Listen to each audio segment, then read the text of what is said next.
Now, we know that projects are temporary endeavors, right? They're created for a specific purpose, and they have a start date and an end date. Because they're taking place in parallel with operations, but it's its own thing, the project manager needs permission. It needs its own budget. It needs its own people. It needs its own conference rooms. It needs its own resources. That's where the project charter comes in. It authorizes the project manager to apply all of that stuff, cost, time, energy, resources, to the project. Now, whoever initiates the project could be involved in creating the project charter, but it could also be the product owner, the product sponsor, or the project manager. It includes the scope, but a very high level scope. Okay, this is not going to be the end-all be-all of your project, but it should give your stakeholders a very high-level idea of what you plan to achieve. It'll also include a list of the major stakeholders. So again, this is not a comprehensive list of stakeholders. You'll do that later on in the Identify Stakeholders process.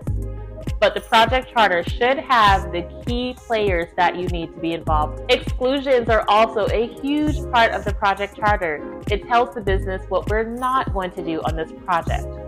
Now, exclusions are tricky because they should only be included if they're relevant to the project. For example, if our project is to build a table, well, table usually comes with chairs, right? So it may be a valid assumption to assume that with this project to build a table, there would be chairs included. But if you've decided as a project manager that chairs are not a part of the scope, you'll want to include that on the exclusion because chairs are relevant to the building of a table, and that would be something that a stakeholder would assume would be involved in the project, and you want to make sure that it's made very clear that they're not included on this project. The project vision is a part of the project charter as well. The project vision is a high-level objective. It should give your stakeholders and your team a good idea of what you plan to achieve on this project. A milestone schedule gives stakeholders and executives an idea of what is supposed to happen along the way. Just a major event. A milestone could be a pivotal moment on a project. It could be a time where a big task is completed. It could be where a phase ends and one phase starts. Whatever makes sense to include on your milestone chart, the big events, the big impactful things that show progress on your project, include those on your milestone chart. Acceptance criteria.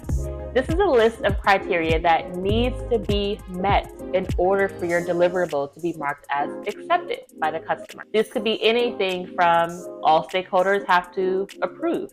That could be the only acceptance criteria there is. There could be a list of criteria. It could be very specific things, but you want to make sure that you include a pretty comprehensive list. The project charter includes assumptions and constraints. Assumptions are things that we will have to assume are true or not true for the sake of planning, right? We haven't gotten to that point in planning yet, so we have to make some assumptions to get us to that point. Constraints are things that will hold us back, things that we know will limit us or restrict us in completing project objectives or tasks.